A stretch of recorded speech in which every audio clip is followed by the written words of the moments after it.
தற்போது கிடைத்திருக்கும் அண்மை செய்தி. சென்னை அண்ணா பல்கலைக்கழக மாணவி பாலியல் வன்கொடுமை வழக்கு எஃப்ஐஆரில் வெளிவந்த அதிர்ச்சி தகவல்கள். தனியாக இருந்ததை வீடியோ எடுத்து டீன் பேராசிரியரிடம் காட்டி டிசி தர வைப்பேன் என மிரட்டியதாக மாணவி புகார் தெரிவித்திருக்கிறார்.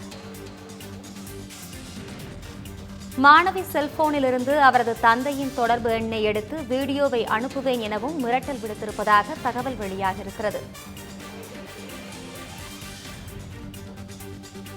பலமுறை கெஞ்சியும் அடிபணியவில்லை என்றால் வீடியோவை சமூக வலைதளங்களில் பதிவிடுவேன் என மிரட்டியுள்ளதாகவும் தகவல் வெளியாகியிருக்கிறது.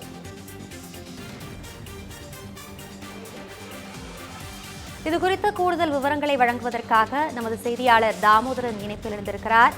தாமோதரன், எஃப்ஐஆரில் வெளியான அதிர்ச்சி தகவல்கள் என்னென்ன? இது குறித்த விரிவான தகவல்களை வழங்கலாம். வணக்கம் அபிராமி. சென்னை அண்ணா பல்கலைக்கழகத்தில் அந்த மாணவி ஒருவர் கோட்டூர்புர காவல் நிலையத்தில் நேற்று முன்தினம் ஒரு புகார் ஒன்றை அளித்திருந்தார். மேலும் புகார் பெற்றவுடன் அது குறித்தான விசாரணை தொடங்க வேண்டும் என்று 4 தனிப்படைகள் அமைக்கப்பட்டு காவல்துறை தரப்பில் நடவடிக்கை எடுக்கப்பட்டது. இது குறிப்பாக அந்த சம்பவம் நடைபெற்றதாக கூறப்படும் இடத்தில் இருக்கக்கூடிய அந்த செல்போன் எண்களை முதலில் காவல்துறை விசாரணை மேற்கொண்டது. மேலும் அதில் 3 நபர்களை உடனடியாக காவல்துறை அவர்களை காவலில் எடுத்து விசாரணை மேற்கொண்டது. இதில் குற்றவாளியை அடையாளம் காண்பதற்காக அந்த மாணவிக்கு வீடியோ கால் மூலமாக செய்து குற்றவாளி யார் என்பதை காட்டும்படி அந்த மாணவியிடம் கூறியிருக்கிறார்கள். அதன் அடிப்படையில் அந்த குற்றவாளியை அவர் அடையாளம் காண்பித்திருக்கிறார். அதன் அடிப்படையில் தொடர்ச்சியாக அவருடைய விசாரணை மேற்கொள்ளப்பட்டது. மேலும் அவர் நேற்று மாலை கைது செய்யப்படுகிறார். கைது செய்யப்பட்டவுடன் அவர் மீது 3 பிரிவுகளில் வழக்கு பதிவு செய்யப்படுகிறது. அதனைத் தொடர்ந்து இந்த வழக்கினுடைய விவரம் மற்றும் அந்த மாணவி காவல் நிலையத்தில் என்ன புகார் அளித்தார் என்பது குறித்து முழுமையான ஒரு அறிக்கை என்பது வெளியிடப்பட்டிருக்கிறது. அதில் நாங்கள் தனியாக இருந்ததை வீடியோ எடுத்து டீன் மற்றும் பேராசிரியரிடம் காண்பித்து டிசியை தர வைப்பேன் என மிரட்டியுள்ளார் எனவும் அந்த எஃப்ஐஆர் கூறப்பட்டிருக்கிறது. மேலும் அலைபேசியில் இருந்து தனது தந்தையினுடைய செல்போன் எண்ணை எடுத்துக்கொண்டு அவருக்கு வீடியோ அனுப்பி விடுவதாகவும் மிரட்டியுள்ளதாகவும் அது குறிப்பிடப்பட்டிருக்கிறது. மேலும் தான் எப்பொழுது கூப்பிட்டாலும் எனக்கு ஒத்துழைப்பு கொடுக்க வேண்டும் என்ற தொடர்ச்சியாக மிரட்டியதாகவும் அந்த எஃப்ஐஆர் கூறப்பட்டிருக்கிறது. மேலும் இங்கு அருகில் தான் ஸ்டாஃபினுடைய அறை இருக்கிறது.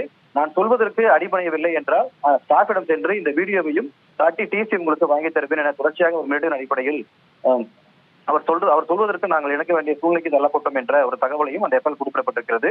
மேலும் நாங்கள் பார்க்கும் பொழுது பிளாக் டிஷர்ட் மற்றும் grey jeans with black cap அவர் அணிந்திருந்ததாக அந்த மாணவி அந்த புகாரில் தெரிவித்திருக்கிறார். மேலும் நாங்கள் இருவரும் எவ்வளவு கெஞ்சியும் அவர் எங்களை விடுவதாக இல்லை. மேலும் வீடியோ எடுத்து வைத்துக் கொண்டு மிரட்டினார்.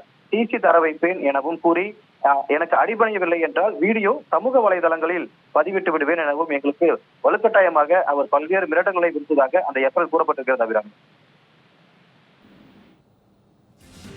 விவரங்களுக்கு நன்றி தாமோதரன்.